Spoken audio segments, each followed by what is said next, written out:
not a man unless you take a cowboy boot to the crotch. Now, back to Steiny and Guru on 95.7 The Game. All right, it's crossover time. Let's welcome in Willard and Dibs. Woo. And the fellas. What's up, gents? How you doing? Ooh, that Cabo story? Oh, you heard it. Oh, God, It's yeah, true. I did. I'm going to be there in 3 months. We got to go. Yeah. But, Have a better time this yeah, we'll be all right. We'll be all Finally right. got the Hey, boy. I didn't feel hear the story. confident. Boom, pow. Was it the water that got you? No, it was a bottle. Yeah. It was Cowboy boots. got snookered by a young man I on the made a beach. purchase in Cabo. They had the earthquake before we came, and we were supposed to be cautious with the water or whatever.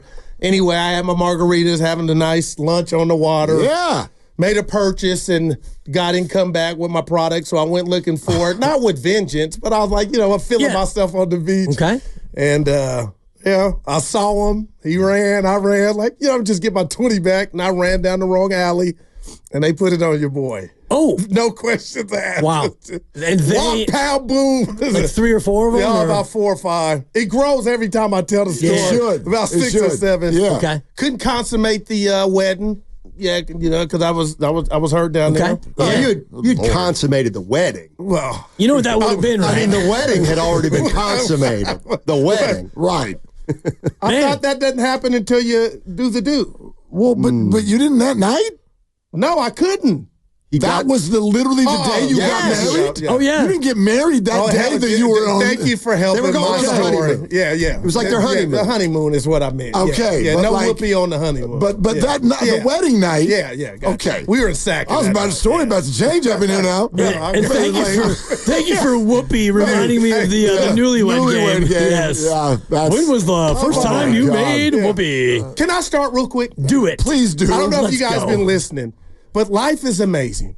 And I'm just telling you, my prediction before Draymond was Western Conference Finals after the trade.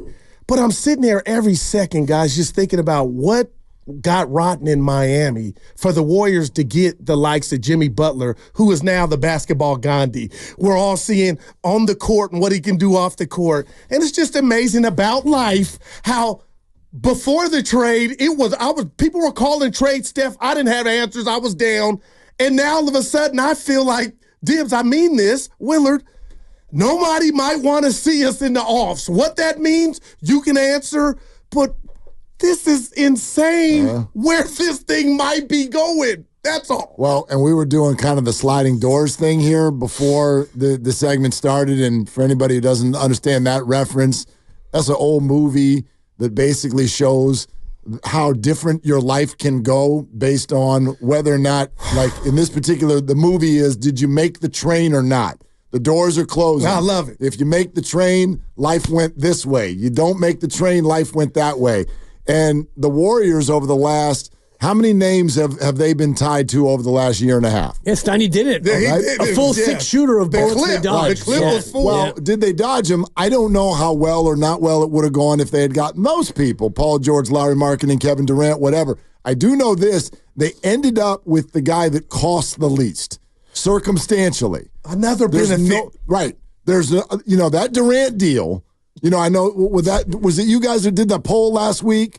Like, if you could redo it, would you rather have Durant or Butler? Usually it's the morning that does the poll. Got it. Okay. Anyway, if you did understand that if you did Durant, that's Kuminga and multiple first-round picks. Yes. The fact that this is happening and all it cost the Warriors was the guy they were trying to give away last year, this year's pick, and quite frankly, let's be real, 2 names that a year and a half from now most Warrior fans won't even be able to name. They won't even be able to remember who else was in this deal. It was 3 names, but I get it. Was it? Oh, yeah, Lindy. I forgot Lindy was in there, too. No, I but thought you it was can- 4.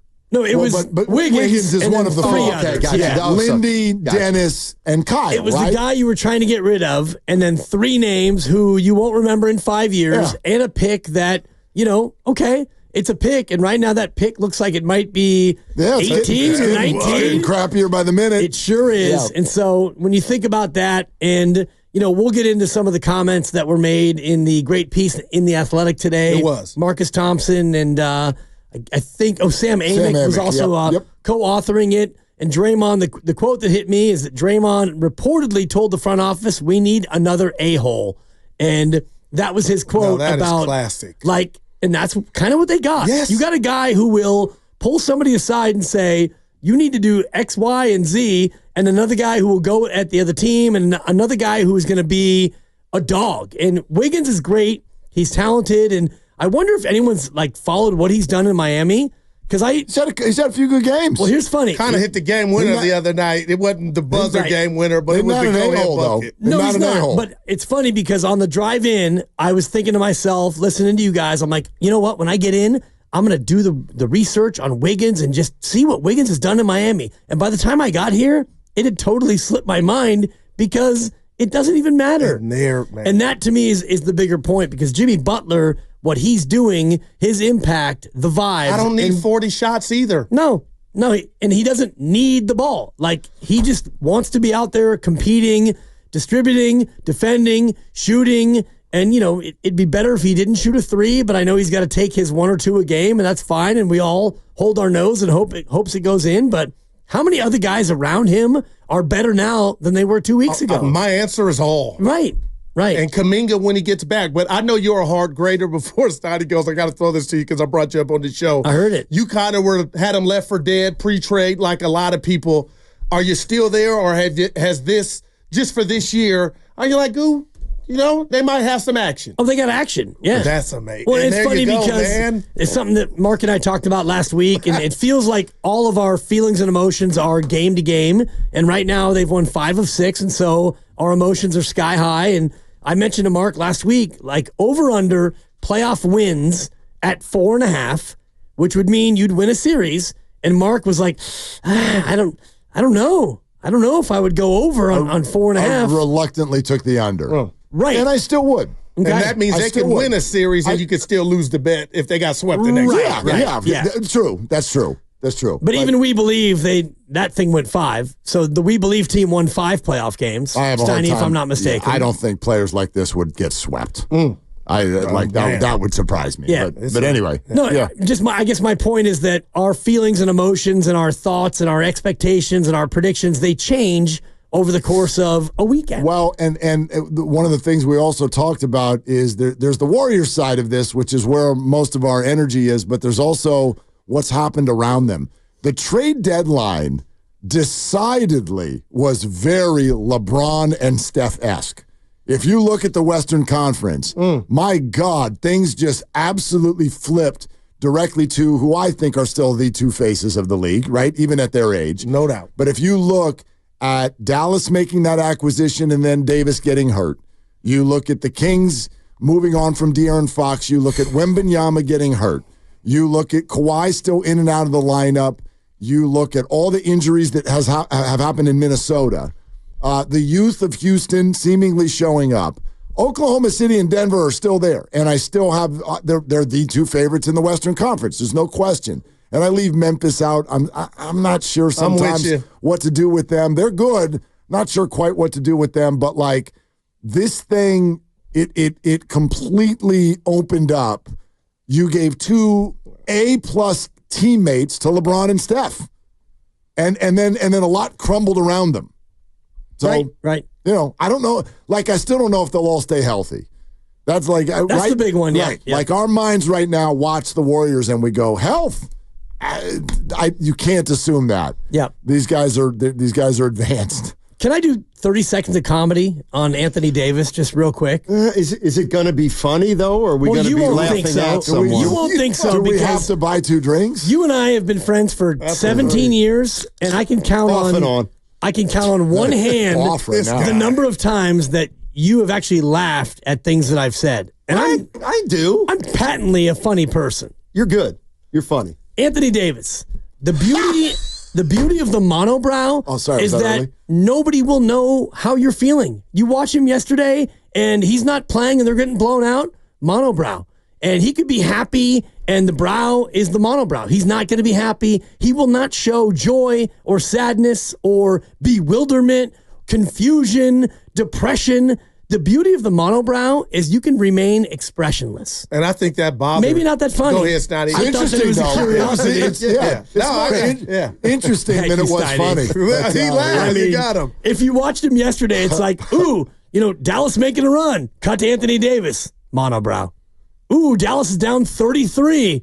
Steph just did a night-night to your teammate. Cut to Davis, monobrow. Well, I'll say Might be this. something you want to do. No, I'll see you working. You through the years have gotten, and a lot of people have, like Luka annoys people, right? Because he's constantly palms up, and he's constantly this, that, or the other with the refs. Ow! But to the point you're making, I think the Warriors, even Steph, it's a different kind of emotion because, like, he's even cried on the court before.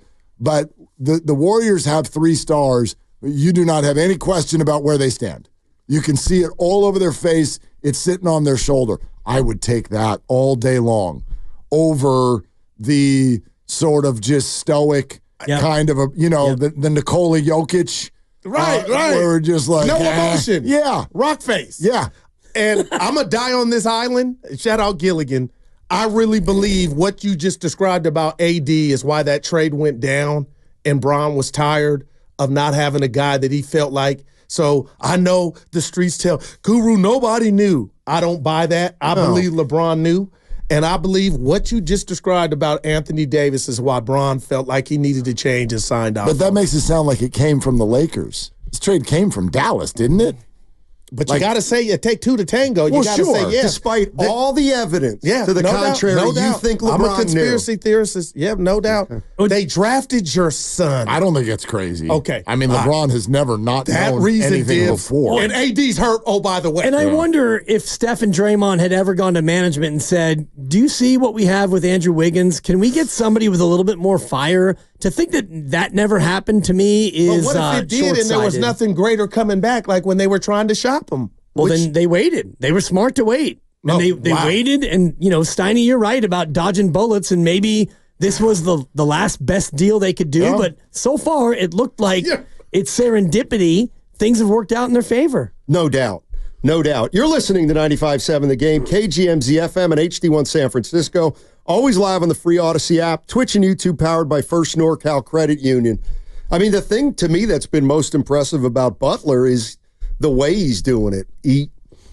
He's not dominating the ball. Like, he doesn't dominate the ball. He doesn't shoot the three where he changes the momentum of a game. He's really good defensively.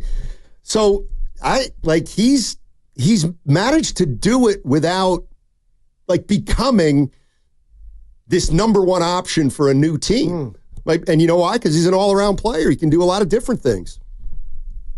And we're seeing the difference. There's no shade at Andrew. Let me know. Help me, guys. Steiny said it earlier. The difference between Drew and the presence of Jimmy Butler, who took a Miami team that I don't want to say had the most talent in the world to the finals twice, being the one. I think we're seeing now just what a feat that was and what type of player it takes to do that. That's all. Well, he's a super smart basketball player, and that's always worked really well with this particular group. Iguodala got his number retired yesterday. What was he above all else? Because he was not a great shooter.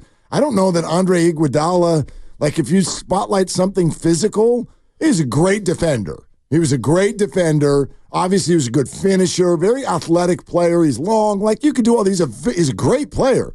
But, what's the thing offensively that Andre was amazing at? I think his best attribute was his brain. And that's always worked really well with this system. Yeah. And, this is not to say that the players that are on their way out or whatever were not smart basketball players, but I look at these last 6 games, and it's the best decision-making I've seen the Warriors make in years. It's interesting about Andre because you talk about his brain, and I do think that he realized when he came to the Warriors that he was a different player than he was in the early part of his career in Philly and in Denver when he was an absolute force getting to the basket. He could score in the mid-range. He was a scorer. He was a number one. And by the time he came here, he realized that he's not that player anymore, but what was he still? Like you said, defender, a guy who can defend 2 through 4, 2 through 5, maybe with his length and his IQ, his passing, all the rest of it. And so because he was aware of who he was, and so for Jimmy Butler now, can Jimmy go out there and get you 25 to 30 a night? Of course. If he was on fill-in-the-blank bad team, half of those might be at the free throw line. Fine, and he can get you 25, but on this team with Steph and with Draymond and with a good group of other shooters, and you see Quentin Post now finding his way in the corner and GP2, and what Jimmy knows, I think, is how to make other people better. And when you're playing alongside Steph Curry, you don't have to worry about making him better. Although one thing I'm going to talk about today is how, maybe Steph can do it more than once or twice a week now because he doesn't have to carry that same load. Yeah, but the non-Steph minutes are incredible now, man. There it is. It used to be nightmare on Warrior Street. Now they're plus 30. Even when they won the title, like I haven't felt this relaxed when he leaves the floor since Durant left. Man, that's the presence that's different. Like you might get something with him going out now. They have. They're outscoring their opponents without Steph Curry since Jimmy arrived. Plus 30. If you want to take a stat to the kitchen at the workplace and tell your friends, there's the one. Man. They have outscored their opponents. Is that? With and Steph they were Curry minus on the bench. 90 through 51 games. Minus 90. You can feel it. You can feel it. They didn't know how the hell to find a shot. They didn't know what to do. Damn. Now they actually still look like a really good basketball team. What do you think Kuminga's role will be? Oof. Why is that a woof? Why can't it be a good thing? Hey, ho. Yeah. Ain't that a good thing? Yes. I hope. But think of it this way. Do y'all remember when Klay Thompson came back? Remember when he came back? Right. Everybody was rolling. Everybody was rolling. And everyone went, and now Klay, too. And he came back, and what happened? Pow, he started taking L's.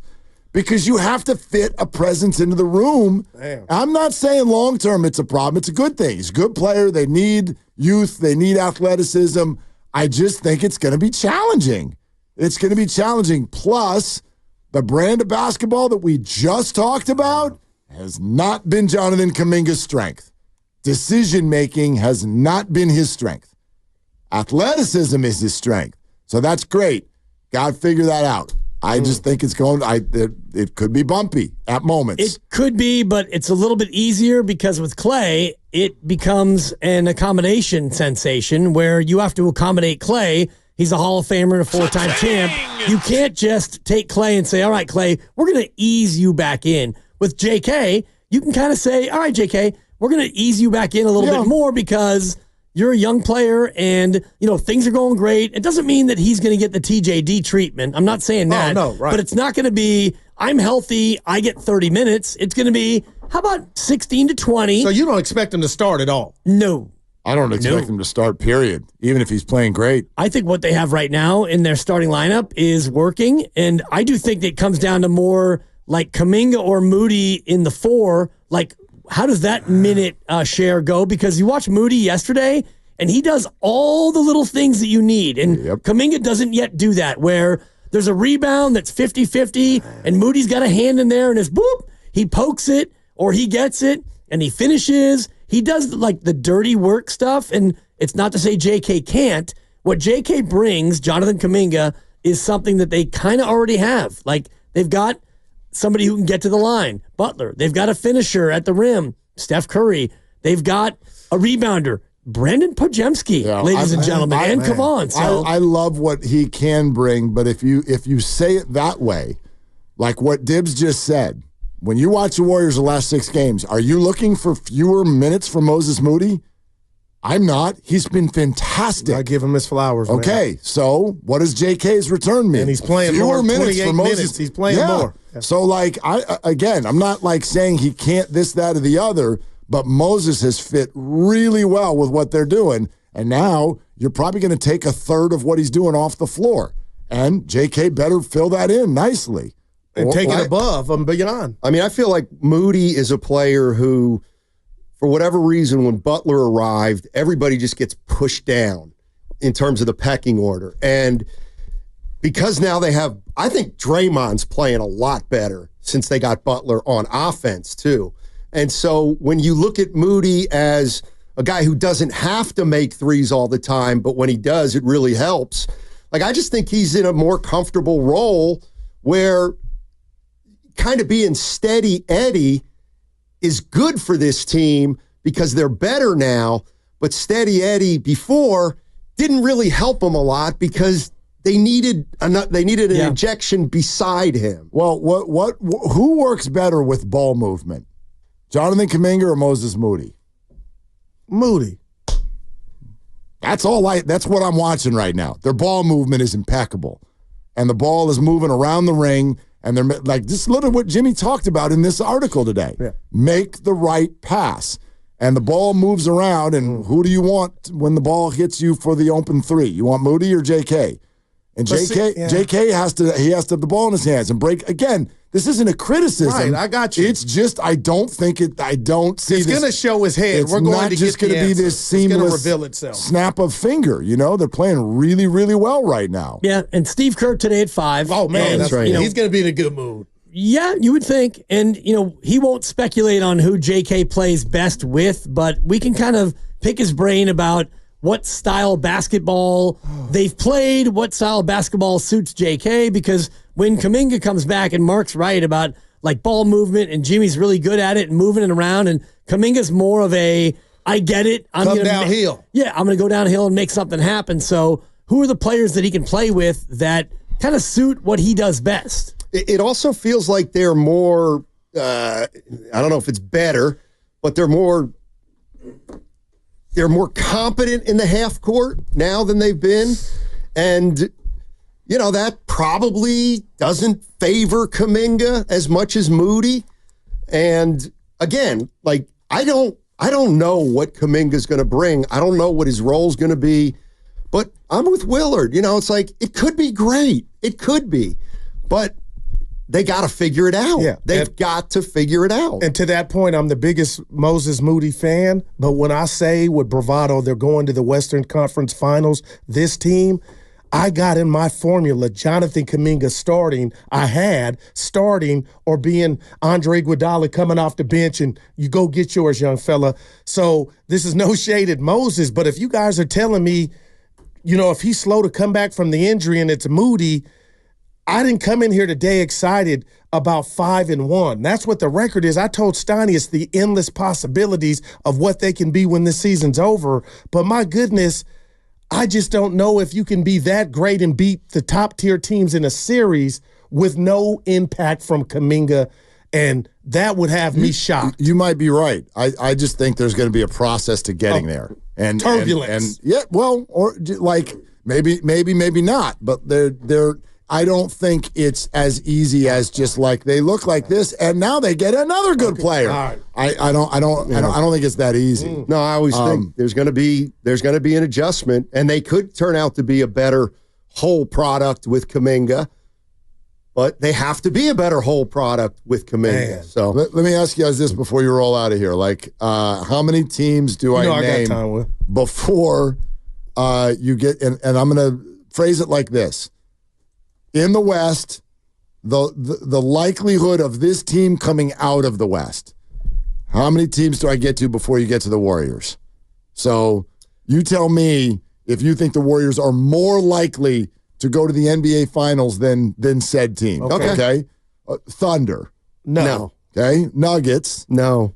Lakers. No. I'm saying something is not. That was a big game they had. I'm saying no to the Lakers. Okay. And how about Memphis? I'm saying maybe. Yes, they can go further. This is where Memphis is fair game. Yeah, no doubt about it. Yeah. I think they're fifth most likely right now. I like, and this is be selling them short. Yeah, you're right. Right. This could change tomorrow night. They could lose to Charlotte, and we all hate them. I don't know, but in this moment, like, get Sacramento out, get Dallas out. I don't trust the Clippers. The Rockets are so young. Minnesota's the weirdest team in the NBA. Can't figure it out. So much talent, but I just don't know what's going on with them. And I think the Warriors have it in this moment. If Dallas is healthy, they scare me. Yeah, but I agree. But first of all, will they ever be healthy? And what will their record be when they get healthy? They're like, that's a playing team. Yeah. So like, they're going to have to not only work their way out of the play-in tournament, but then probably have to go face OKC. Or Denver right away. I think they're going to be gone. Yeah. Anyway, it's going to be fun. Where? It already is. You're right. It absolutely is. Hey. Did you have fun at work today? Absolutely. Okay. Better than if they were 27 and 30. Where do you work? Well, I want to say something first. OT. Oh, boy. Hey, Mike Dunleavy. Thank you so much for not bringing Zach LaVine here. Oh, God. Thank you so much for not bringing Zach LaVine here. So as that, we'd have to talk about him a lot on 95.7 The Game.